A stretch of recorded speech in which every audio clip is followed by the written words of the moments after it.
Alice Springs is the third largest town in the Northern Territory, Australia. The site is known as Mbartwa to its original inhabitants, the Arunda Aboriginal people, who have lived in the Central Australian desert dating back at least 30,000 years. There are many schools for Aboriginal children, but most of them are run by the government or church groups. Yipirinya is one of the few that is run by Aboriginal people themselves.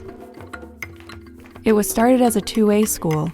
It teaches white man's way, but it also keeps Aboriginal language and culture alive.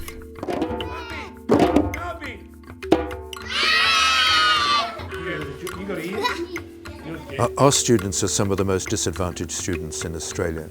They come from the town camps and outstations of Alice Springs. Very few of the parents are working. They're simply living on handouts or on welfare. In that situation, there seems to be incredible overcrowding and then abuse and neglect. And so our first objective is to get the children safe and happy at school. The Arunda were nomadic hunters and gatherers when the whites first came to Central Australia in the 1860s. But from the 1870s onward, they steadily moved into a more sedentary, though still mobile way of life, on missions, pastoral stations, and government settlements. We have to provide the transport for them because the parents don't have vehicles and the government won't fund that. But we get them to school and then we feed them. That's the first step because very few of them have proper nutrition programs at home. So we give them a proper breakfast, we give them fresh fruit for recess, and we give them a cooked meal at lunchtime. Daily we do 50 to 70 breakfasts, and then we do 110 or 120 lunches. So without food in their bellies, the children don't learn as well. One of the most important things we face is trying to have our children educated and become literate and learn to read and write in English. But you do have to understand that Aboriginal people in Alice Springs are very mobile, they're constantly moving, and so it is difficult to get them to school every day.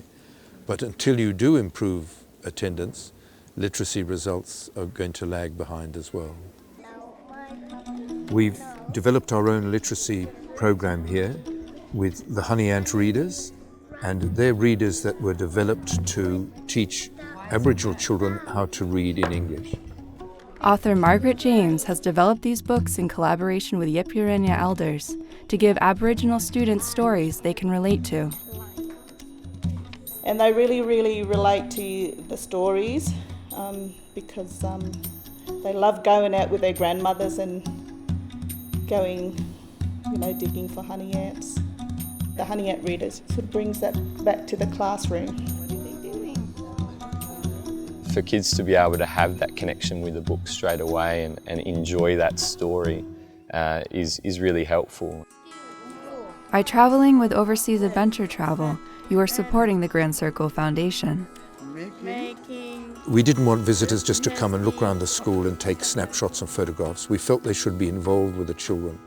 And so very early on they agreed and we agreed that the best thing to do was to come into a class, have one-on-one reading sessions with the children. And they've loved that and our children have loved that.